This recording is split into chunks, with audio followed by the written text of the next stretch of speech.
Picture this, a young woman, barely 23, kneeling beside a wounded soldier in the scorching Afghan desert.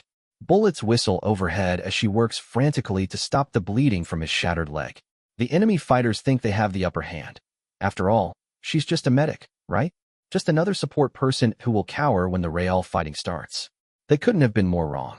What they didn't know was that before Sarah Mitchell became a combat medic, she grew up hunting deer in the mountains of Montana with her grandfather. What they didn't know was that she could hit a target at 300 yards in complete darkness.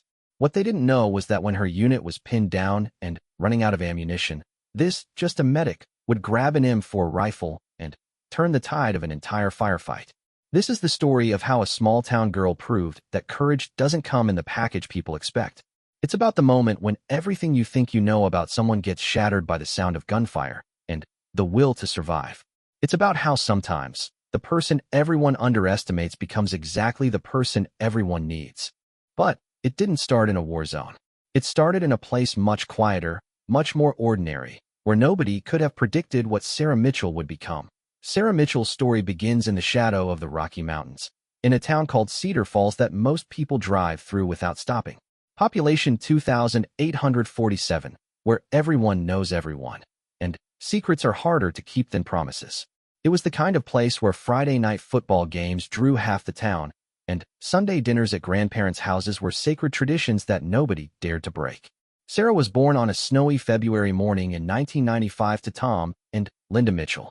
Tom worked at the local lumber mill, his hands permanently stained with wood dust and calluses that told stories of 20 years spent turning trees into houses. Linda taught third grade at Cedar Falls Elementary, where she was known for her endless patience and her ability to make even the most restless 8-year-old sit still for story time. But it was Sarah's grandfather, Harold Hal Thompson, who would shape the woman she would become. Hal was Linda's father, a man who had served 2 tours in Vietnam and returned to Montana with a Purple Heart, a slight limp, and stories he rarely told. He lived in a cabin about 10 miles outside town, surrounded by nothing but pine trees, wildlife, and the kind of silence that city people find unsettling but mountain people find essential. When Sarah was 7 years old, her parents started dropping her off at Hal's cabin on Saturdays. It began as a convenience. Linda needed to run errands, and Tom often worked weekend shifts, but it quickly became something much more meaningful. Hal, who had raised 3 daughters but always secretly hoped for a son to teach his outdoor skills, found in Sarah an eager student who absorbed his lessons like a sponge absorbs water. The first lesson wasn't about guns or hunting. It was about stillness. Hal would take Sarah into the woods behind his cabin, find a fallen log or a comfortable rock, and they would sit without speaking for what felt like hours to a 7-year-old. At first, Sarah fidgeted, whispered questions, complained that nothing was happening. But Hal had infinite patience, and slowly, Sarah began to understand what he was teaching her. Listen, Hal would whisper when Sarah started to get restless. What do you hear? At first, Sarah heard nothing. Then, she began to notice the wind moving through the trees, the rustle of something small moving through the underbrush, the distant call of a hawk circling overhead, the creak of tree branches swaying against each other. After weeks of these sessions, Sarah could identify the difference between a squirrel and a chipmunk by the sound of their movement through dry leaves. She could tell when a deer was nearby by the sudden silence of smaller animals. She learned that the forest had its own language, and patience was the key to understanding it. The shooting lesson started when Sarah was 9. Hal began with a .22 rifle that was almost as tall as she was, teaching her to hold it properly, to breathe correctly, to squeeze the trigger instead of pulling it. They started with tin cans lined up on a fence rail 20 feet away, and Sarah's first shot went so wide that they never found where the bullet ended up. Shooting isn't about the gun, Hal explained as he helped Sarah adjust her stance. It's about becoming still inside yourself. It's about making your heartbeat and your breathing and your muscles all work together toward one purpose. Sarah was a natural student, but more than that, she was determined. When other kids her age were playing video games or watching television, Sarah was at Hal's cabin, practicing with the .22 until she could hit a tin can at 50 yards, then 100, then targets so small that her friends at school wouldn't believe her when she told them about it. By the time Sarah was 12, she was hunting with Hal during deer season. The first time she killed a deer, she cried. Not from sadness, exactly, but from the overwhelming realization of what it meant to take a life, even for food. Hal sat with her in the woods while she processed the emotions, explaining that a good hunter always feels the weight of that responsibility. Taking a life is serious business, Hal told her as they sat beside the fallen deer. Whether it's for food, like this, or to protect something you care about, you never get used to it, and you shouldn't want to. The day you stop feeling something when you pull that trigger is the day you need to put the gun down forever. Sarah helped Hal field dress the deer, learning the careful process of turning a hunted animal into food for the table. She learned to use every part of the animal, wasting nothing, respecting the life that had been given. That night, Linda cooked venison steaks, and Sarah ate the meal with a new understanding of where food comes from and what it costs. As Sarah grew older, the lessons became more complex. Hal taught her to track animals through different kinds of terrain, to read signs in the mud and snow and broken branches that told stories of what had passed that way and when. He taught her to move through the forest without making a sound, to use natural cover to remain unseen, to think like the animals she was hunting. But, perhaps most importantly, Hal taught Sarah to think under pressure. He would create scenarios during their hunting trips, suddenly, telling her that she needed to take a shot at a difficult target while he counted down from 10, or having her track a deer through thick brush while he timed her with a stopwatch. At first, Sarah would panic, rushing her shots and making mistakes. But, gradually, she learned to keep her mind calm even when her heart was racing. In the real world, Hal would tell her, you don't always get to take your time. Sometimes you have to be accurate and fast and smart all at the same time. That's when training matters most. High school brought new challenges for Sarah. Cedar Falls High had about 300 students, and Sarah quickly discovered that being a girl who could outshoot most of the boys made some people uncomfortable. The other girls thought she was weird for spending her weekends hunting instead of shopping or hanging out at the mall in the bigger town 30 miles away. Some of the boys felt threatened by a girl who was better with a rifle than they were. Sarah found her place with a small group of friends who accepted her for who she was. There was Marcus, whose family had moved to Cedar Falls from Denver and who appreciated Sarah's knowledge of the outdoors. There was Jenny, who was fascinated by Sarah's hunting stories and begged to come along on trips to Hal's cabin. And there was David, a quiet boy who was more interested in Sarah's mind than in trying to compete with her shooting skills. During her junior year of high school, Sarah began thinking seriously about her future. She had good grades and could probably get into college, but the idea of sitting in lecture halls for 4 years didn't appeal to her. She liked working with her hands, solving practical problems, being useful in immediate and tangible ways. It was during a career day presentation that Sarah first seriously considered the military. A recruiter from the Army came to speak about opportunities for young people, and Sarah found herself paying attention when he talked about combat medics. The idea of combining medical training with military service appealed to something deep in her character. She could help people, serve her country, and use the skills Hal had taught her about staying calm under pressure.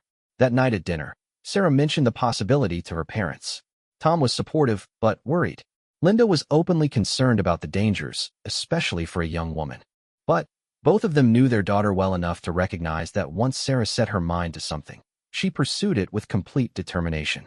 The conversation that mattered most happened the next Saturday at Hal's cabin. Sarah and her grandfather were sitting on his porch, cleaning their rifles after a morning of target practice, when she brought up the idea of enlisting. Hal was quiet for a long time, continuing to run the cleaning rod through the barrel of his old hunting rifle. Finally, he set the gun aside and looked at his granddaughter. Military service is an honor, he said slowly. It's also the hardest thing you'll ever do. It will change you in ways you can't imagine. Some of those changes will be good. Some of them will be difficult to live with. Sarah waited for him to continue. But I think you have something special, Hal went on. You have skills, and you have character, and you have the kind of calm strength that other people will depend on. If you decide this is what you want to do, I'll support you. But make sure you're doing it for the right reasons. Sarah spent the rest of her senior year preparing. She researched different military occupational specialties, talked to recruiters from different branches, and ultimately decided on the Army with a focus on becoming a combat medic. She maintained her grades, stayed in excellent physical condition, and continued her weekend training sessions with Hal. Graduation came on a warm May evening. Sarah walked across the stage to receive her diploma, knowing that in just a few weeks, she would be leaving Cedar Falls for basic training at Fort Moore, Georgia. Half the town seemed to be in the audience that night, and when Sarah's name was called, the applause was long and loud. These people had watched her grow up, had seen her develop from a quiet little girl into a confident young woman, and they were proud to send her off to serve her country. The night before she left for basic training, Sarah had dinner with her family and then drove out to Hal's cabin for one last conversation. They sat on the porch as the sun set behind the mountains, talking about everything and nothing. "You know what the most important thing I taught you was?" Hal asked as darkness settled around them. Sarah thought about all the lessons, the shooting, the tracking, the hunting, the discipline, the patience. "What? That being strong doesn't mean not being afraid," Hal said. "It means doing what needs to be done even when you are afraid. Remember that when things get difficult." Sarah hugged her grandfather goodbye, not knowing that it would be 2 years before she saw him again, and that when she did, she would be a different person entirely. The quiet mountain girl who had learned to shoot tin cans in the forest would be transformed into a soldier, tested by experiences that would push her far beyond anything Hal could have prepared her for. But the foundation he had given her, the ability to remain calm under pressure, to think clearly when others panicked, to make difficult decisions quickly and accurately, would prove to be exactly what she needed when her moment came.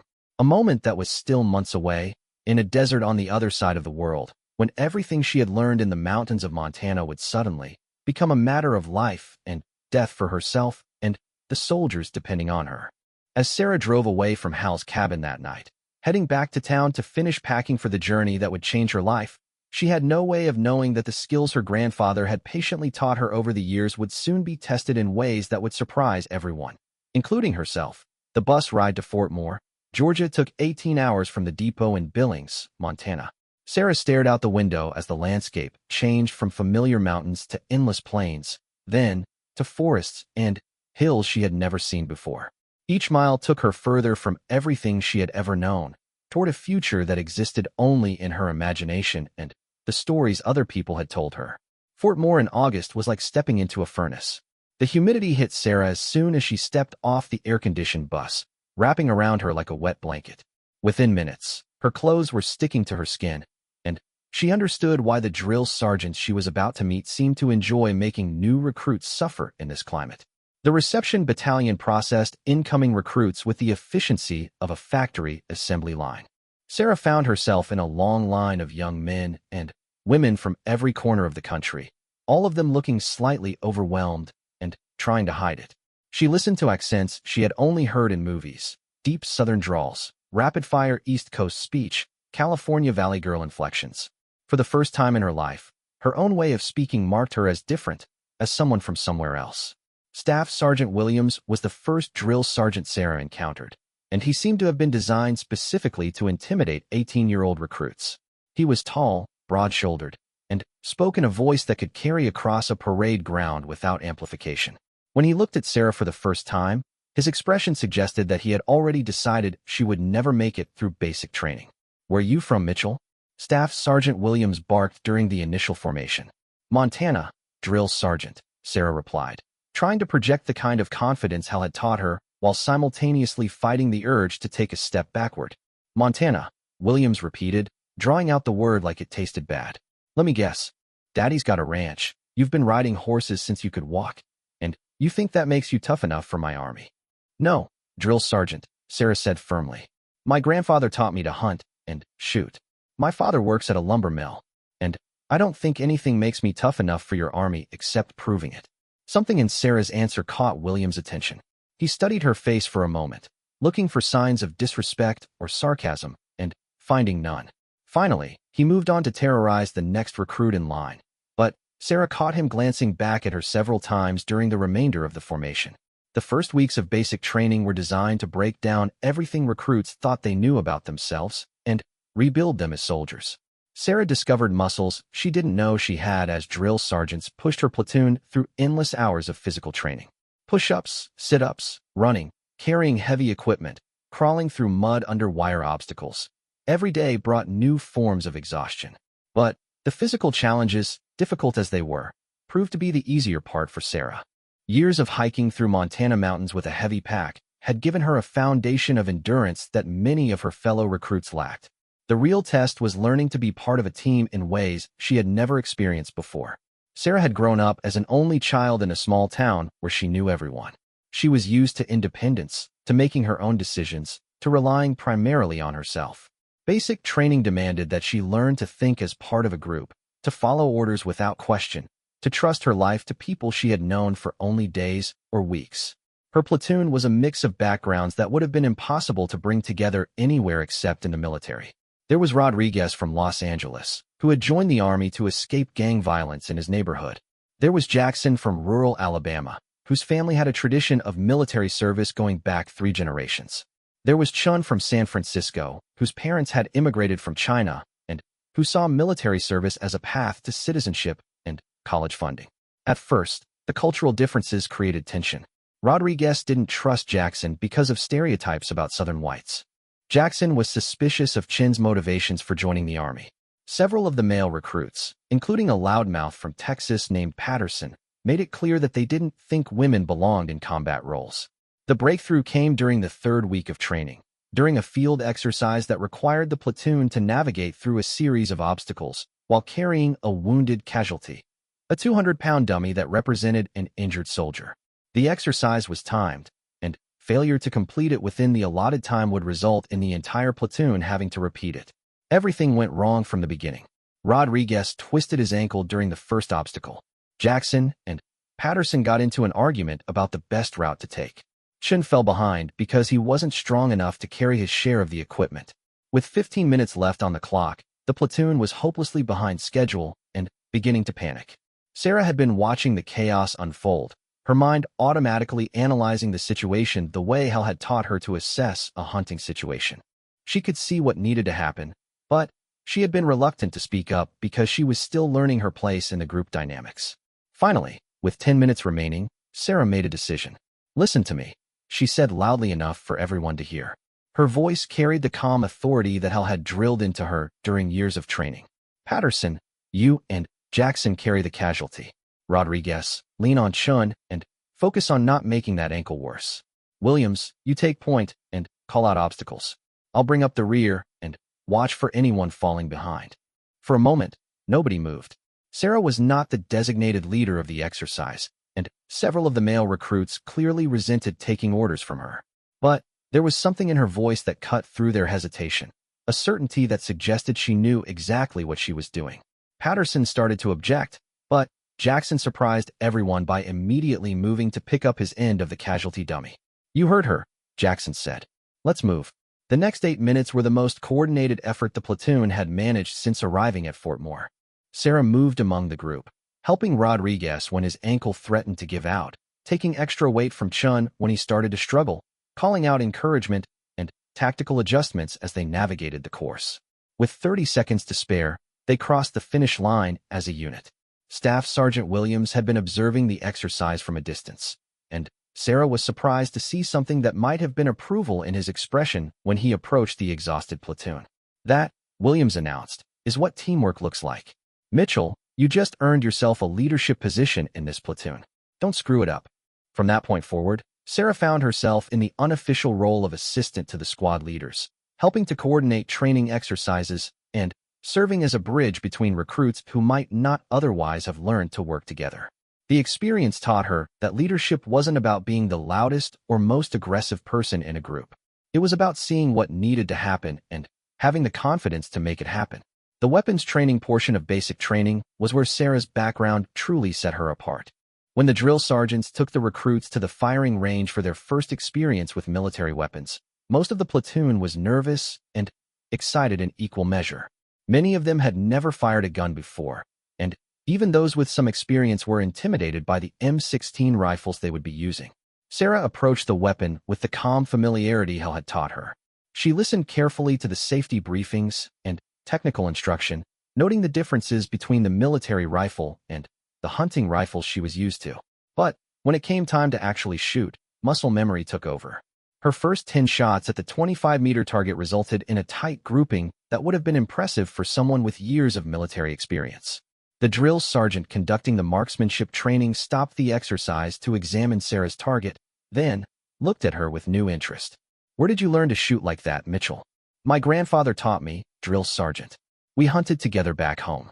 The drill sergeant nodded slowly. "Well, your grandfather did good work. You just shot expert on your first attempt. Most recruits need weeks of practice to achieve that score." Word of Sarah's marksmanship skills spread quickly through the training company. Some of her fellow recruits were impressed and asked her for tips on improving their own shooting. Others seemed resentful that she made something look easy that they were struggling with. But the drill sergeants began to treat her with a new level of respect, recognizing that she possessed skills that could not be taught in a few weeks of basic training. The medical training component of basic training was where Sarah began to understand what her future role would actually involve. Combat medics, she learned, were expected to provide emergency medical care under the worst possible conditions. They had to be able to treat gunshot wounds, explosions injuries, and trauma while enemy forces were actively trying to kill them and the soldiers they were treating. The training was intense and realistic. Sarah learned to stop bleeding with tourniquets and pressure dressings, to establish airway passages in unconscious patients, to administer pain medication and antibiotics, and to make quick decisions about which injured soldiers could be saved and which were beyond help. The instructors used graphic videos, realistic mannequins that bled fake blood, and scenario-based training that pushed trainees to their emotional and mental limits. Sarah discovered that she had a natural aptitude for medical work that surprised even her. She could remain calm while working on a wounded soldier even when instructors were shouting, setting off simulated explosions, and creating chaos around her. Her hands remained steady when inserting 4 needles or applying bandages under pressure. Most importantly, she could think clearly and make good decisions when other trainees were overwhelmed by the stress of the scenarios. During one particularly challenging exercise, Sarah was presented with multiple casualties and told to prioritize their treatment with limited supplies and time. While other trainees hesitated, trying to save everyone simultaneously, Sarah quickly assessed each patient and made the hard decision to focus her efforts on those who could realistically be saved. It was a painful lesson in battlefield triage, but one that would prove essential in real combat situations. The final weeks of basic training brought everything together in a culminating field exercise that tested all the skills recruits had learned. Sarah's platoon was required to complete a series of missions over several days, living in the field, navigating by map and compass, conducting simulated attacks on enemy positions, and dealing with mock casualties and equipment failures. Sarah found herself naturally falling into a leadership role during the exercise, helping to coordinate movements between squad members and serving as the primary medic for her platoon. When Patterson suffered a genuine injury, a sprained knee during a night movement, Sarah's response was immediate and professional. She quickly assessed the injury, provided appropriate treatment, and organized the platoon to continue their mission while ensuring Patterson received proper care. Staff Sergeant Williams observed the incident and later pulled Sarah aside for a private conversation. "Mitchell, I want to talk to you about your next assignment," Williams said. "You've shown leadership potential and excellent technical skills. I'm recommending you for advanced medical training and assignment to a combat unit. It won't be easy, and it will definitely be dangerous. You interested?" Sarah didn't hesitate. "Yes, Drill Sergeant. That's exactly what I want." Williams nodded. "I thought so. You remind me of soldiers I served with in Iraq. You've got that quality that makes other people trust you when things get bad. That's rare, and the Army needs people like you in the right places." Graduation from basic training was both an ending and a beginning. Sarah had been transformed from a mountain girl who knew how to hunt into a soldier who understood how to fight, how to save lives, and how to lead others in extreme situations. She stood in formation with her platoon, wearing the dress blue uniform that marked her as a member of the United States Army, listening to speeches about duty, honor, and service. Her parents and Hal had driven from Montana to attend the graduation ceremony. Seeing them in the crowd of families brought tears to Sarah's eyes as she realized how much she had changed in just a few months. She was still the same person who had learned to shoot in the Montana woods, but she was also something new, a soldier with skills and responsibilities she was only beginning to understand. After the ceremony, during the brief time she had to visit with her family before reporting to her next training assignment, Hal pulled her aside for a private conversation. "I'm proud of you," he said simply. "You've become the kind of soldier I always hoped I could be." "I learned everything from you," Sarah replied. Hal shook his head. "I taught you how to shoot and how to stay calm. The Army taught you how to be part of something bigger than yourself. But the courage, the character, the ability to do what's right when it's difficult, that came from inside you. Don't forget that when things get hard." Sarah's next assignment would take her to advanced medical training in Texas, then to specialized combat training in North Carolina, and, finally, to deployment with an infantry unit in Afghanistan. Each step would push her further beyond her comfort zone, testing not just her technical skills, but her ability to maintain her humanity in situations designed to strip it away.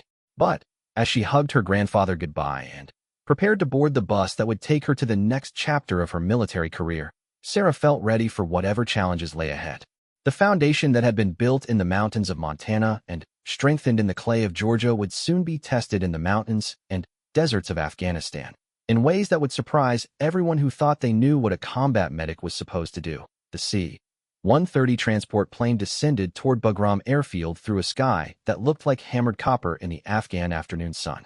Sarah pressed her face to the small window, watching the landscape below transform from the familiar green of Germany, where she had spent the last 2 weeks in pre-deployment training, to something that looked like the surface of Mars.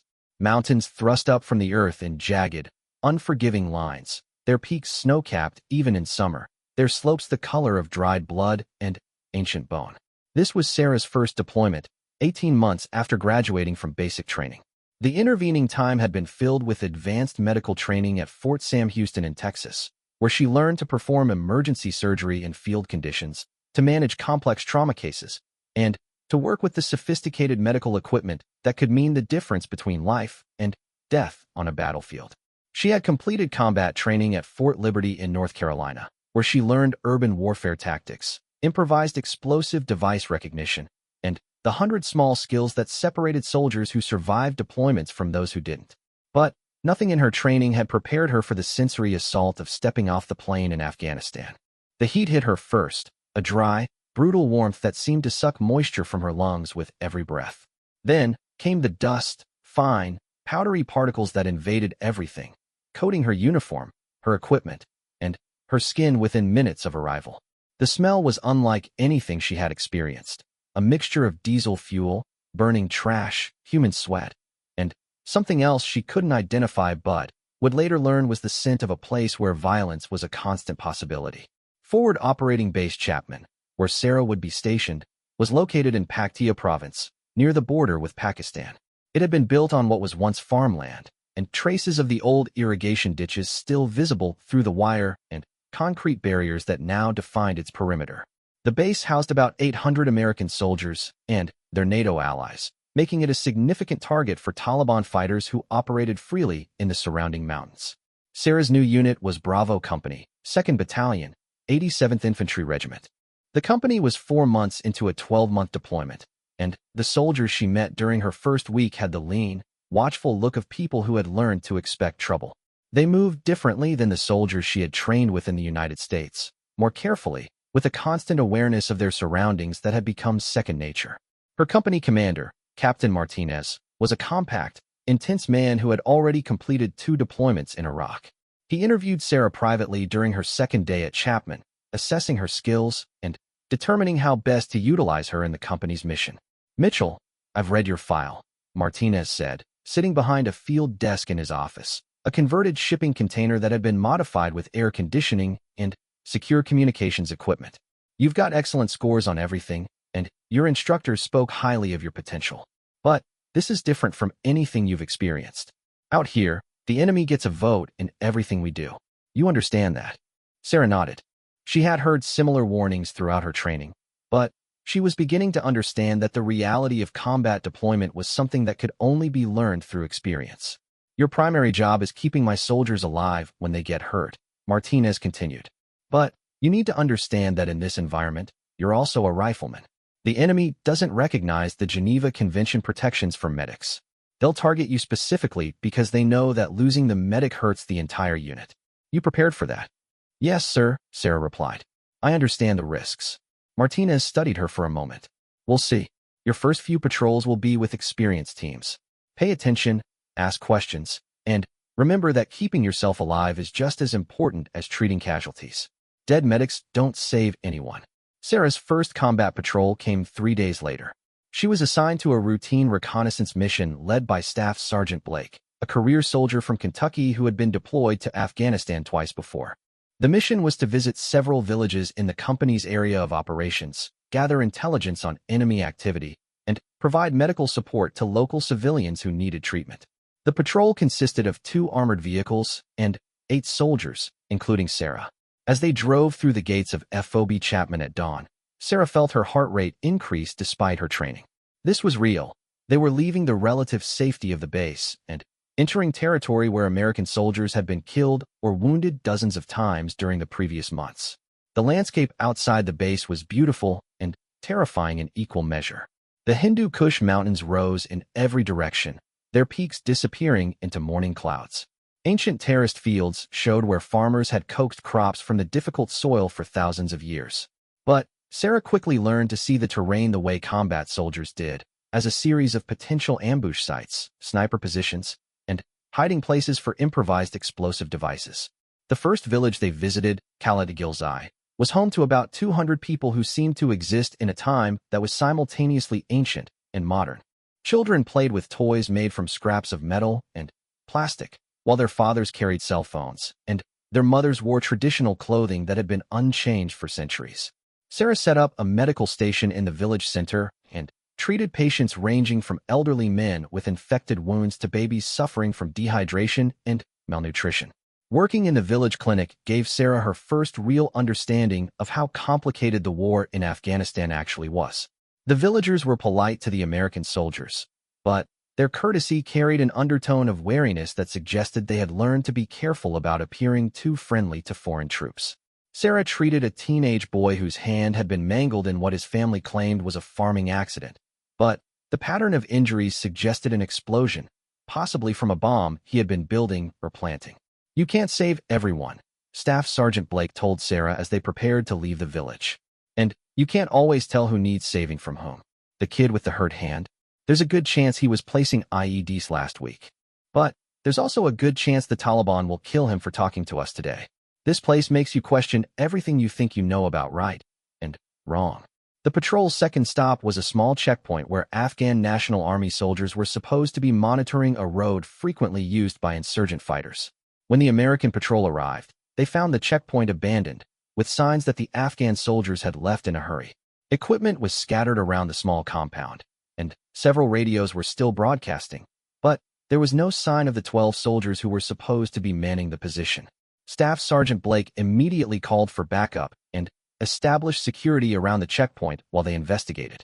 Sarah found herself scanning the surrounding hills through her rifle scope, looking for signs of movement that might indicate an ambush.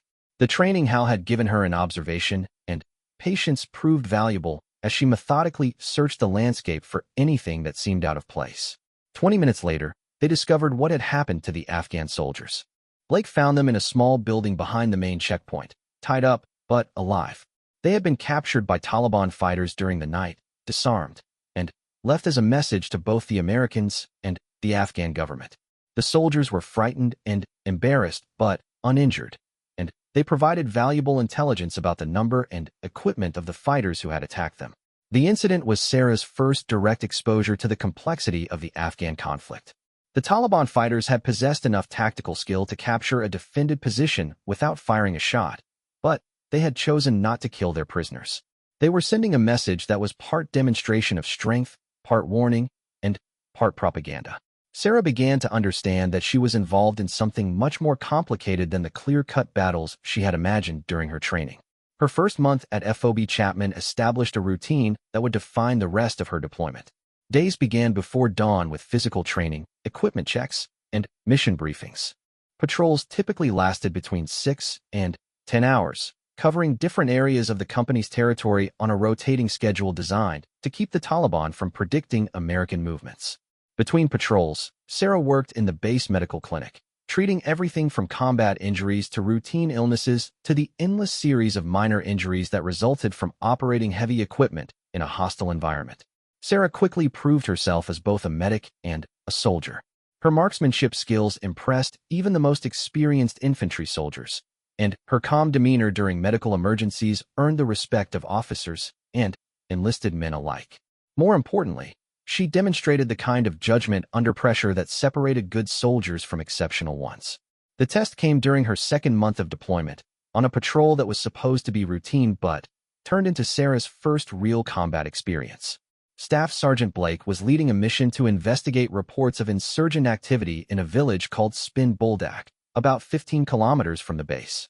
Intelligence suggested that Taliban fighters were using the village as a staging area for attacks on coalition forces, but the information was unconfirmed and possibly outdated.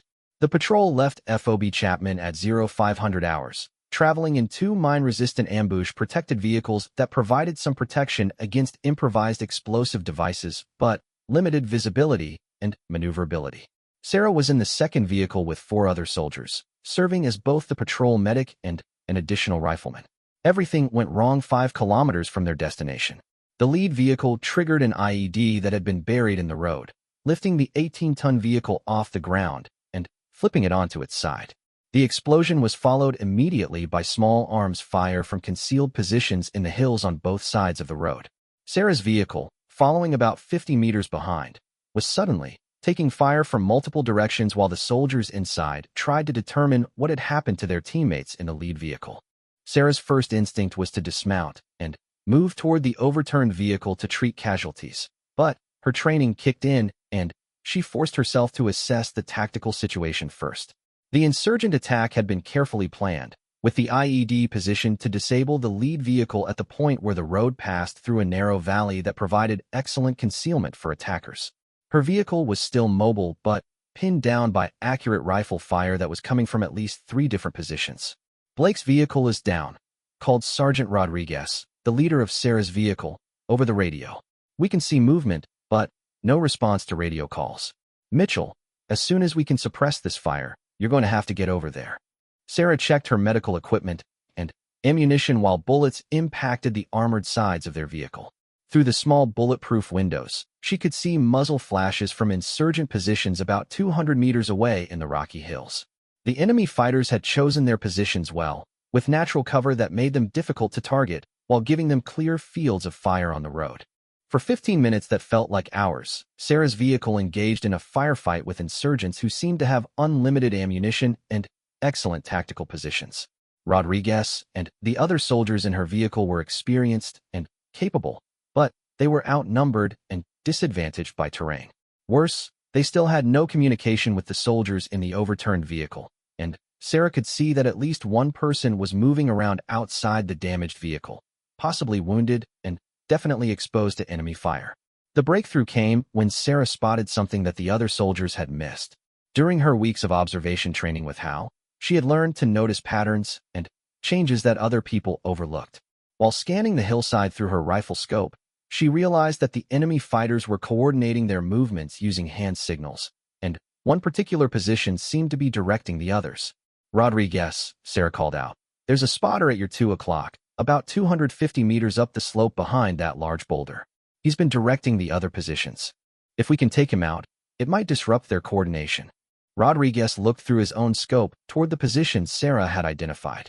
I see him, but that's a hell of a long shot with all this chaos going on. Sarah had made longer shots under less stressful conditions, but never in combat. She took a deep breath, remembering Hal's lessons about staying calm under pressure, and adjusted her rifle for the range and wind conditions. I've got the shot, Sarah said. The insurgent spotter was partially concealed behind a rock, with only his head and shoulders visible as he used binoculars to observe the American vehicles. Sarah centered her crosshairs on the visible portion of his torso, controlled her breathing, and gently squeezed the trigger. The shot took the spotter down, and immediately the coordination of the insurgent attack began to deteriorate. Without clear direction, the other fighters started making individual decisions about when and where to move, breaking the disciplined tactics that had made them so effective. Rodriguez took advantage of the disruption to move his vehicle closer to the overturned lead vehicle, and Sarah was finally able to dismount and begin treating casualties. What she found when she reached Blake's vehicle would stay with her for the rest of her life. The IED explosion had killed the driver, Specialist Thompson, instantly. Blake was unconscious with a severe head injury, and 2 other soldiers were wounded but alert. Working under continued sporadic fire, Sarah stabilized Blake's condition, treated the other wounded soldiers, and coordinated their evacuation while the surviving members of the patrol established security around the disabled vehicle. The engagement lasted another hour before reinforcements arrived, and the insurgent fighters withdrew into the mountains. By the time medical helicopters evacuated the casualties to the trauma hospital at Bagram Airfield, Sarah had performed her first combat medical procedures under conditions that tested everything she had learned during training. That night, back at FOB Chapman, Sarah sat in her bunk and tried to process what had happened. She had killed another human being for the first time, and she had saved the lives of soldiers who would have died without immediate medical treatment. The two facts seemed to cancel each other out emotionally, leaving her with a mixture of satisfaction and sorrow that she struggled to understand. Captain Martinez found her there an hour later, sitting alone in the dim light of the barracks. "Blake's going to make it," Martinez told her. "The doctors at Bagram said your field treatment saved his life. Thompson's family has been notified, and the other wounded are stable." Sarah nodded, not trusting herself to speak. "You did good work today, Mitchell," Martinez continued, "both as a medic and as a soldier. That shot you made broke up the ambush and probably saved all of us. But I know this is hard. Taking a life always is, even when it's necessary. My grandfather told me I'd know when the moment came," Sarah said quietly. "He said I'd have to choose between protecting people I cared about and everything else. I just didn't think it would happen so soon." Martinez sat down on the bunk across from her. "It's going to happen again before this deployment is over. The enemy knows we have a medic who's also a sniper now. They'll start planning specifically to target you. You ready for that?"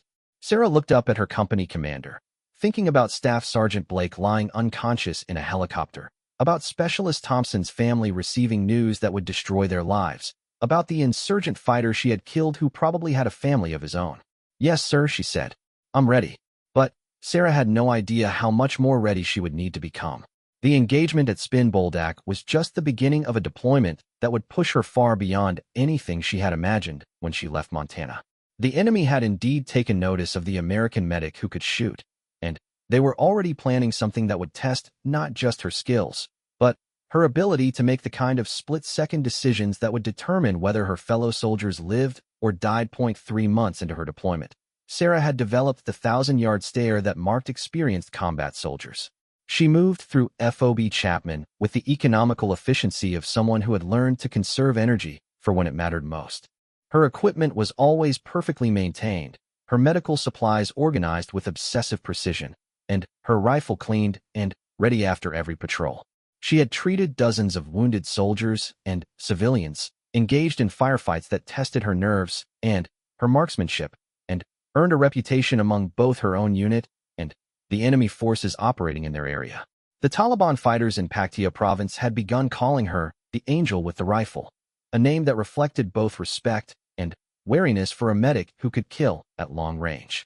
Intelligence reports indicated that insurgent commanders were offering rewards for her capture or death, recognizing that her combination of medical and combat skills made her a high-value target. Captain Martinez had briefed Sarah on the threats, and she had adjusted her tactics accordingly, varying her patrol patterns and taking extra precautions during medical treatments in unsecured areas. October brought cooler weather to eastern Afghanistan, and with it came increased enemy activity as Taliban fighters attempted to conduct major operations before winter weather made movement through the mountains more difficult.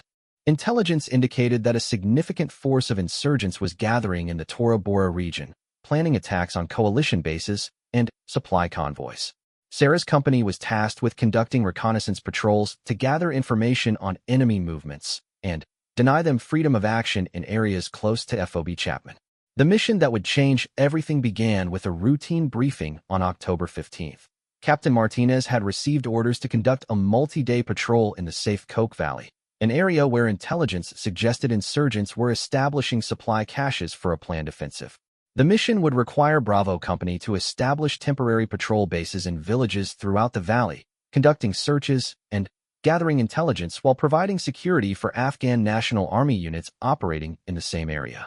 Sarah was assigned to the main patrol element, led by First Lieutenant Williams, a young officer who had arrived at Chapman only 6 weeks earlier as a replacement for a platoon leader who had been wounded in an IED attack. Williams was competent and well-trained, but he lacked the combat experience that came only from months of operations in Afghanistan. Sarah found herself serving not just as the patrol medic, but as an informal advisor to an officer who was still learning to read the subtle signs that distinguished routine patrols from dangerous ones. The patrol left FOB Chapman on October 17th at 0400 hours, traveling in 4 up-armored vehicles toward the village of Kost Faraz, where they would establish their first temporary base. The route took them through terrain that was both beautiful and treacherous, narrow valleys where ancient rivers had carved passages between towering peaks, creating a landscape that had witnessed thousands of years of warfare between armies seeking to control the passes between Central Asia and the Indian subcontinent. Sarah rode in the third vehicle with Lieutenant Williams, Sergeant First Class Martinez, no relation to the company commander, and 3 other soldiers. As they drove through the pre-dawn darkness, she reviewed the medical intelligence for their area of operations, noting the locations of helicopter landing zones that could be used for casualty evacuation and the distance to the nearest surgical facilities. In Afghanistan, medical planning often meant the difference between life and death for wounded soldiers, and Sarah had learned to think several steps ahead of any engagement. The first 2 days of the patrol proceeded without significant incident. The patrol established temporary bases in 3 different villages, conducting house-to-house searches that yielded small quantities of weapons and ammunition, but no major discoveries.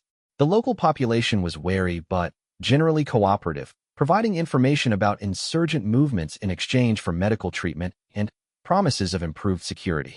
Sarah treated a variety of patients during these village visits. Children with infections that could be cured with simple antibiotics, elderly men with injuries from old Soviet-era mines, women suffering from malnutrition and preventable diseases. The work reminded her why she had chosen to become a combat medic, providing immediate help to people who had few other options for medical care. But she also noticed signs that suggested their presence in the valley was being observed and reported.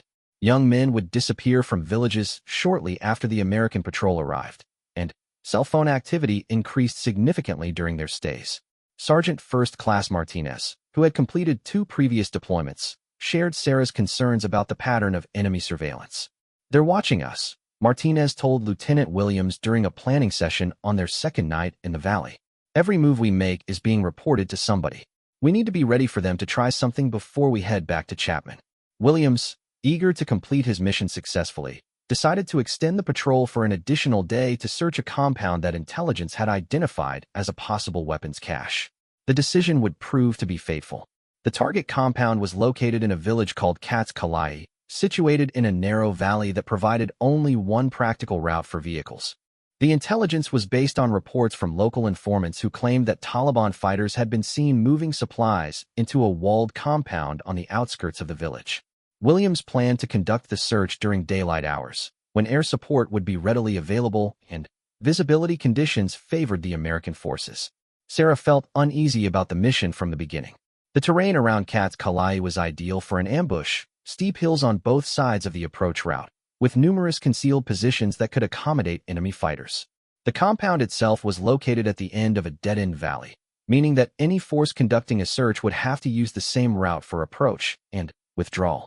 "Sir, this feels like a trap," Sarah told Lieutenant Williams during the final planning session. "The intelligence is too convenient, and the terrain gives us no options if things go bad." Williams considered her concerns, but ultimately decided to proceed with the mission. "We have air support on call, and the Afghan Army unit is providing security on the high ground," he replied. "Besides, if we avoid every mission that feels dangerous, we'll never accomplish anything." The patrol departed their overnight position at 0800 hours on October 20th, moving in a column formation toward Kats Kalai. Sarah rode in the lead vehicle with Williams, monitoring radio traffic from their air support and studying the terrain ahead for potential threats. As they entered the narrow valley leading to the village, she felt her tension increase with each kilometer they traveled. The ambush began exactly where Sarah had expected it, at the narrowest point of the valley where the patrol would have the least room to maneuver. The first indication of trouble was the sudden silence of bird calls and other natural sounds that had been audible throughout the morning. Sarah had just begun to key her radio to report the ominous quiet when the world exploded around them. 3 improvised explosive devices detonated simultaneously, targeting the lead and rear vehicles of the patrol while leaving the middle vehicles intact, but trapped. The explosions were followed immediately by coordinated small arms fire from prepared positions on both sides of the valley. Within seconds, the patrol found itself under attack by an estimated 30 insurgent fighters who had planned their ambush with professional skill and tactical expertise. Sarah's vehicle was not directly hit by the IEDs, but the concussion from the explosions shattered 2 windows and filled the passenger compartment with dust and debris. Through her ringing ears, she could hear Lieutenant Williams trying to establish radio contact with their air support, while Sergeant Martinez returned fire through the vehicle's gun ports. "Mitchell, we need you at the lead vehicle," Williams shouted over the gunfire. "Rodriguez is down, and we have multiple casualties." Sarah grabbed her medical bag and prepared to dismount, but Martinez caught her arm. "Don't you dare," he said firmly. "That's exactly what they want. They set this up to draw you out into the open." Sarah looked toward the lead vehicle, which was burning and clearly contained wounded soldiers who needed immediate medical attention.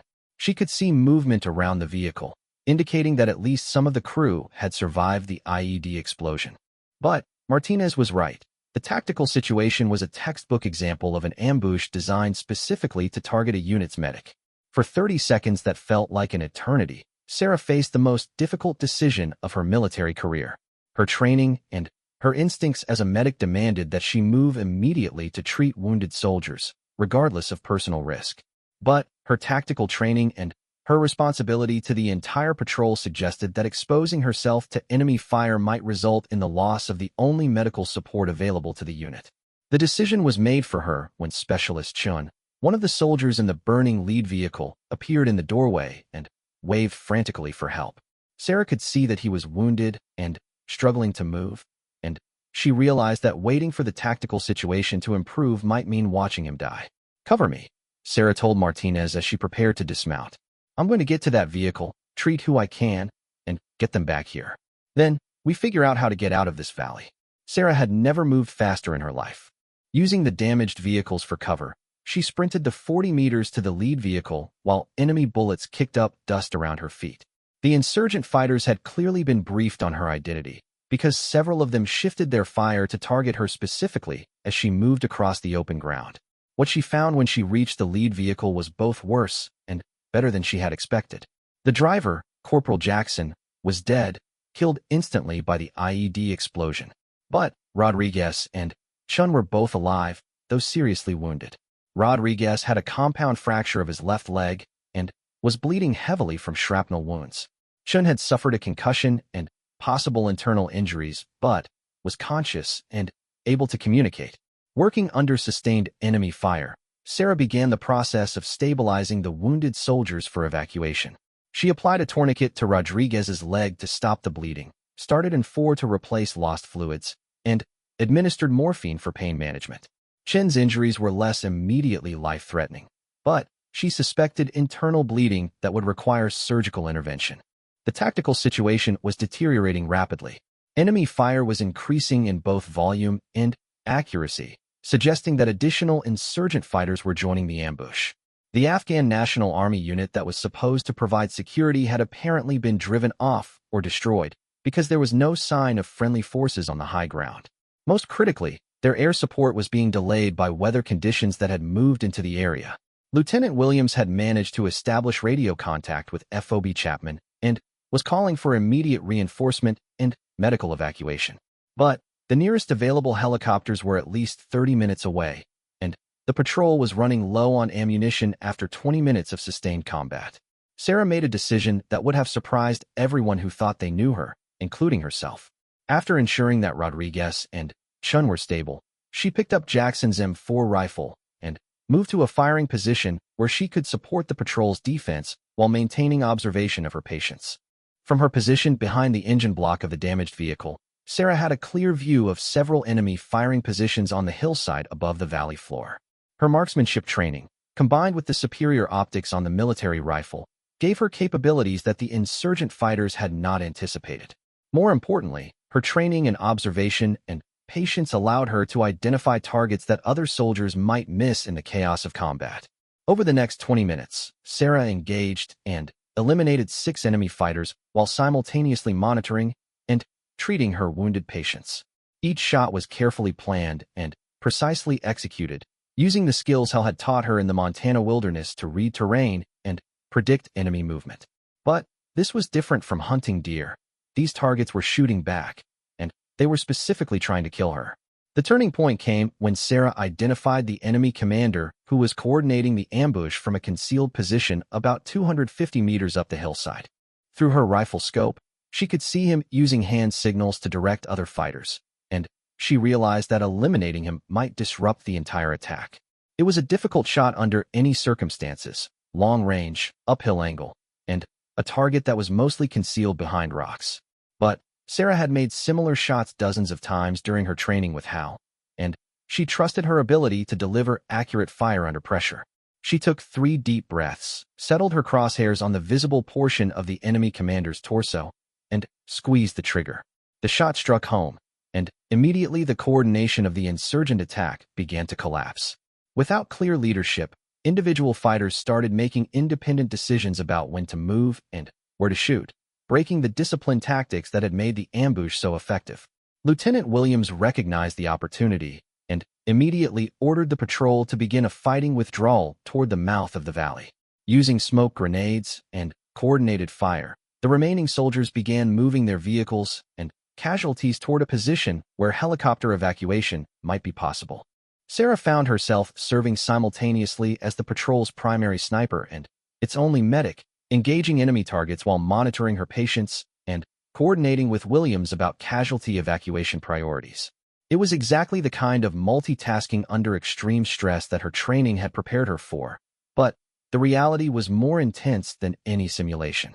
The fighting withdrawal took 45 minutes and covered almost 2 kilometers of difficult terrain.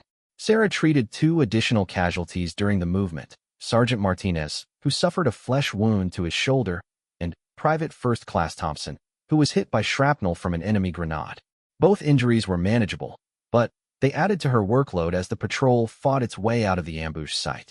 By the time reinforcements arrived, Sarah had expended almost all of her ammunition and medical supplies. She had killed at least 8 enemy fighters while saving the lives of 4 wounded American soldiers. The insurgent force, which intelligence later estimated at more than 40 fighters, had been forced to withdraw after suffering heavy casualties and losing their tactical advantage. The after-action report would note that Sarah's actions had been instrumental in preventing what could have been a catastrophic defeat for the patrol. Her marksmanship had disrupted the enemy's coordination at critical moments, while her medical skills had kept wounded soldiers alive during a prolonged firefight. Most importantly, her ability to function effectively in both roles simultaneously had allowed the patrol to maintain combat effectiveness while ensuring proper care for casualties. But the cost had been high. Corporal Jackson was dead, and 3 other soldiers had been wounded seriously enough to require evacuation to Germany for extended treatment. The patrol had lost 2 vehicles and most of its equipment, and the insurgent forces had demonstrated a level of tactical sophistication that suggested extensive planning and professional military training. That night, back at FOB Chapman, Sarah sat in the medical clinic and tried to process what had happened. She had crossed a line that she hadn't even known existed, from being a medic who could fight when necessary to being a soldier who could heal while fighting. The distinction seemed important, though she struggled to articulate exactly why. Captain Martinez found her there at 0200 hours, updating medical records and cleaning her rifle with the obsessive attention to detail that had become her way of dealing with stress. "The wounded soldiers are stable," Martinez told her. "Rodriguez and Chen are being evacuated to Landstuhl tomorrow, but they're both going to make full recoveries. The other 2 will be back on duty within a week." Sarah nodded without looking up from her rifle. "Jackson's family? They've been notified." "It never gets easier." Martinez sat down across from her and studied her face in the harsh fluorescent light of the clinic. "You did something extraordinary today, Mitchell. I've been in the Army for 15 years, and I've never seen anyone function as both a medic and a sniper during sustained combat. But I need to know that you're okay with what happened." Sarah considered the question carefully. She had killed human beings while simultaneously working to save human lives. The contradictions seemed impossible to reconcile, but somehow they felt right, as if everything she had learned from Hal about responsibility and everything she had learned in the Army about duty had finally come together in a moment of absolute clarity. "I'm okay with it," Sarah said finally. "It felt like exactly what I was supposed to do." Martinez nodded slowly. "Good, because the enemy has definitely taken notice of you now. Today's engagement is going to change how they plan future operations in this area. They know they're dealing with someone who can disrupt their tactics in ways they didn't expect." Sarah looked up from her rifle for the first time since the conversation began. "What does that mean for future missions?" "It means that next time, they'll plan specifically around you. They'll try to separate you from your patients or force you to choose between providing medical care and engaging targets. It means that every mission from now until the end of deployment is going to be more dangerous, because they're going to be looking for ways to neutralize the advantage you give us. Sarah considered this information while finishing the cleaning and inspection of her rifle. The enemy had adapted to her capabilities once, and they would adapt again. But she had also learned something about herself during the ambush at Kat's Kalai. She could function effectively under pressure that would overwhelm most people, making life and death decisions quickly and accurately, while maintaining focus on both immediate tactical requirements and longer-term strategic goals. The girl from Montana who had learned to hunt deer in the wilderness was gone, replaced by a combat veteran who understood exactly what she was capable of and what she was willing to do to protect the soldiers who depended on her. The transformation was complete, but the real test was yet to come. Because Captain Martinez was right. The enemy had indeed taken notice of the American medic who could fight like a sniper. And they were already planning something that would push Sarah far beyond anything she had experienced so far. In a final confrontation that would determine whether her unique combination of skills was enough to save not just individual soldiers, but an entire unit caught in a carefully planned trap. November in eastern Afghanistan brought the first serious snowfall of the winter, transforming the brown and tan landscape into something that reminded Sarah of Montana winters. The mountains around FOB Chapman wore caps of white that would grow thicker with each passing week, eventually cutting off many of the high passes that insurgent fighters used to move between Pakistan and their operational areas inside Afghanistan. Sarah had been in country for almost 6 months now, and the combination of combat experience and environmental adaptation had changed her in ways that would have surprised the young woman who had left Cedar Falls. She moved with the confident efficiency of a veteran, making decisions quickly and trusting her instincts in ways that only came from repeated exposure to life and death situations. Her reputation within Bravo Company was legendary. Soldiers would request her specifically for dangerous missions, knowing that having Sarah along meant having the best possible medical support combined with sniper-quality marksmanship. But the enemy had been studying her as well. Intelligence reports indicated that Taliban commanders in the region had made Sarah a high-priority target, offering substantial rewards for her capture or elimination. More concerning, they had begun modifying their tactics specifically to counter her unique combination of skills, creating scenarios designed to force her into impossible choices between her roles as medic and soldier. The mission that would test everything Sarah had learned began with a routine intelligence report about insurgent activity in the village of Nadi Ali, located about 20 kilometers from FOB Chapman in a valley that provided access to smuggling routes leading into Pakistan. According to Afghan National Army sources, a high-value Taliban commander named Mullah Habibullah was using the village as a base for planning attacks on coalition forces throughout the region. Captain Martinez called Sarah into his office on November 12th to brief her on a mission that would be different from anything Bravo Company had attempted during their deployment. Rather than the standard patrol format they had been using, this operation would involve a platoon-sized element conducting a multi-day reconnaissance and direct action mission designed to capture or eliminate Habibullah and disrupt his network. This is going to be dangerous, Mitchell, Martinez explained as they reviewed satellite images of the target area. Intelligence suggests that Habibullah has between 20 and 30 fighters with him, and they've had time to prepare defensive positions. But we have reason to believe he's planning something big against Chapman, so we need to move before he can execute it. Sarah studied the terrain around Nadi Ali, noting the defensive advantages it offered to anyone familiar with the area. The village was located at the intersection of 3 valleys, providing multiple escape routes, but also creating natural choke points that could be used to channel attacking forces into kill zones. The surrounding hills offered excellent observation and fields of fire for defenders, while providing limited cover for anyone approaching the village. "What's our extraction plan if things go bad?" Sarah asked. "Helicopter landing zones are limited because of the terrain," Martinez replied. "If we get into serious trouble, the nearest reinforcements are at least an hour away by ground, and air support will depend on weather conditions. That's why I'm sending our best people on this one."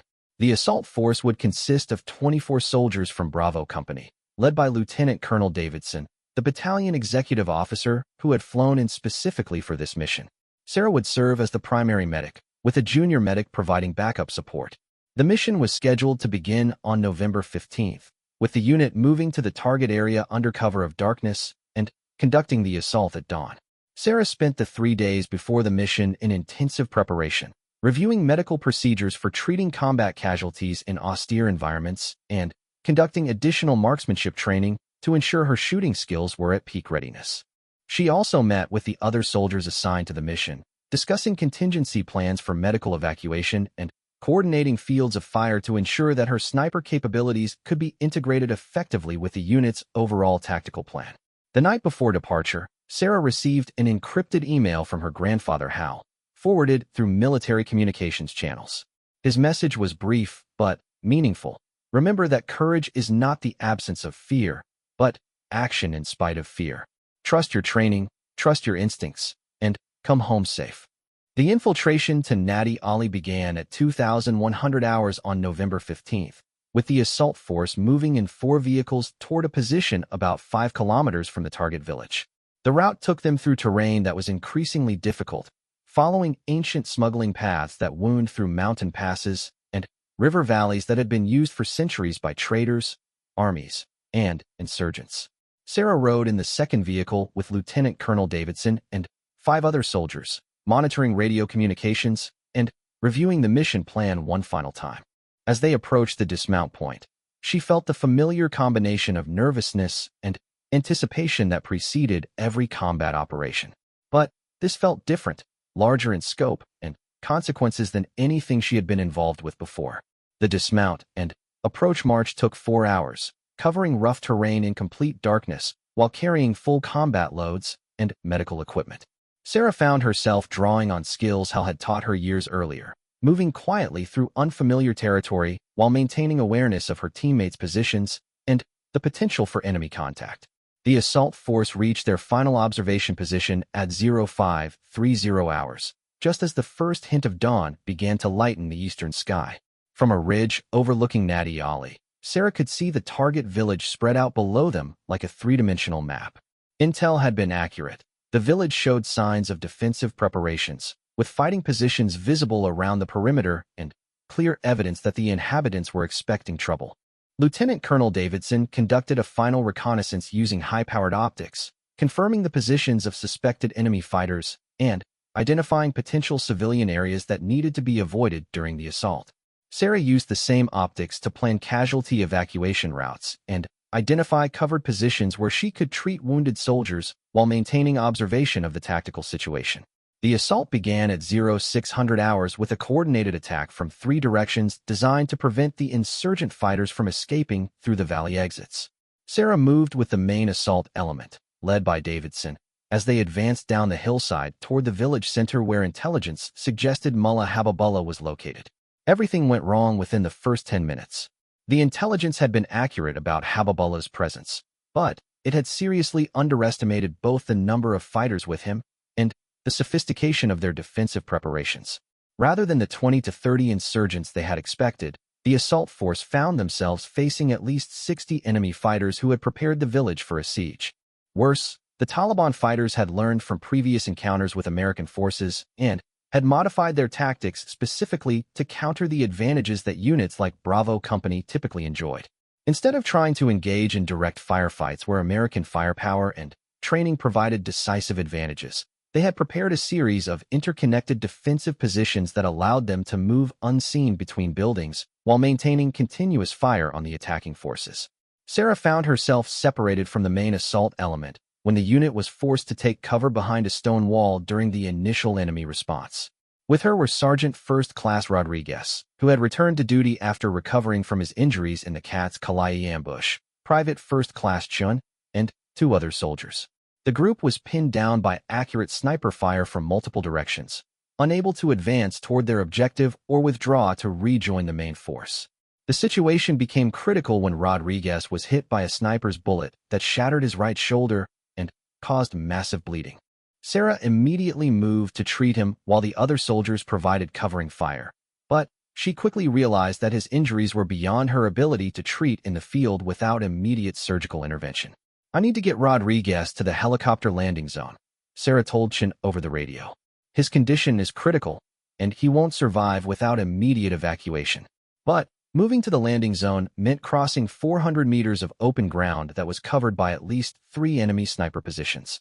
The other soldiers with Sarah were providing effective covering fire, but they didn't have the marksmanship skills necessary to suppress enemy snipers who were operating from concealed and fortified positions.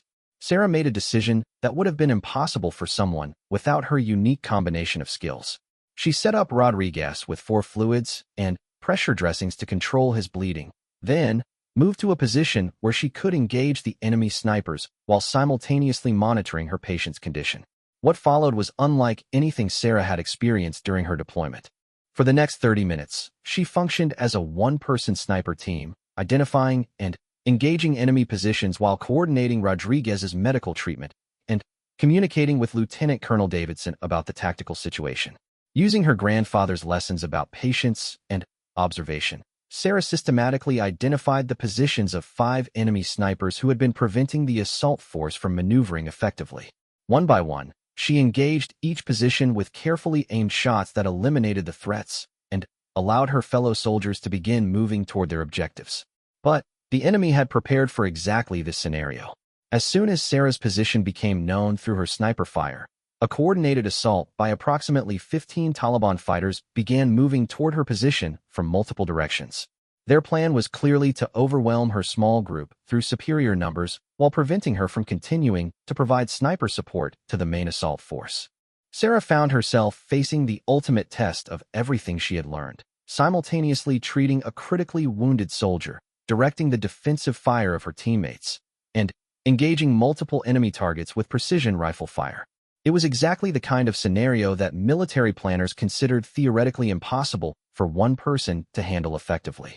But Sarah had been preparing for exactly this moment for her entire life, though she hadn't realized it.